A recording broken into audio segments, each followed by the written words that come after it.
Good morning, ladies and gentlemen. We are executives of the United Front for Democracy. My name is Barrister Yetunde Olubomi Shaibu, and with me here is the Vice President, Barrister Ajinomo Justina, and the Secretary of the organization, Barrister Simeon Ademo, and also other executives of the organization.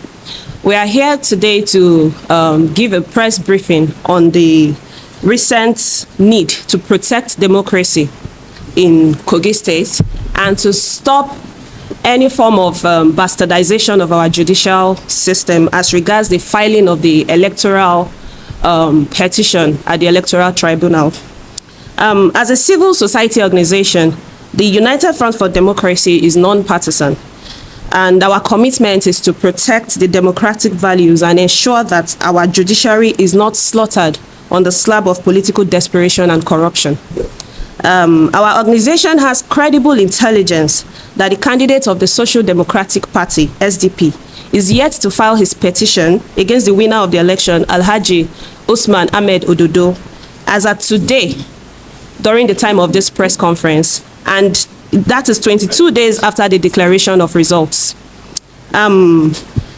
On Sunday, the 12th November 2023, that was when the results were declared. And by virtue of Section 134 of the Electoral Act, it is very clear as to when an electoral petition can be filed, and with all allegations and evidence relating to the petition front-loaded. By virtue of the Section 134 of the Electoral Act, the SDP has failed to file their petition within the period allowed by law and should therefore be made not to waste the time of the Honorable Court and the Election Petition Tribunal. The wisdom of the Electoral Act is that anyone with credible evidence should be able to put such forward within the legally stipulated period. We are, however, disappointed that the SDP is about to lose the opportunity to test the law with a competent petition. The People's Democratic Party, PDP, and the African Democratic Congress, ADC, opted to avoid the embarrassment of searching in futility for evidence by deciding not to challenge the election at the tribunal. However, in as much as we would like to leave the determination of the validity of the petition filed at the time of the Honorable Election Petition Tribunal, we want to leave that determination to the Election Petition Tribunal.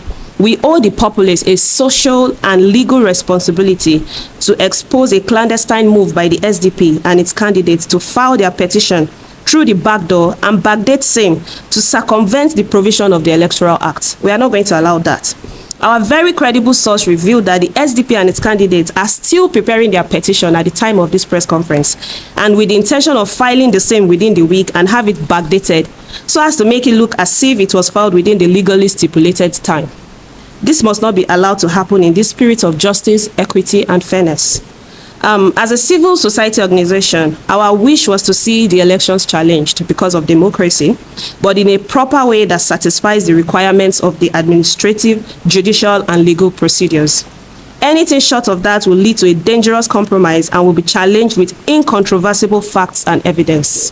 Therefore, the Election Petition Tribunal for the Kogi State Governorship poll must switch on its light to fish out staff members of the tribunal who have been contracted to mess up with the integrity of our highly respected judiciary.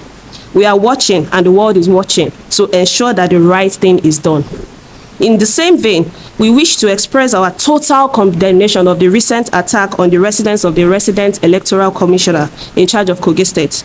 It is a dangerous trend that must not be allowed to stand. Those who superintend over elections must be allowed to do their job without harassment or intimidation. Democracy must be protected at all costs, as it remains the best and the only form of government to guarantee freedom and prosperity. Thank you very much.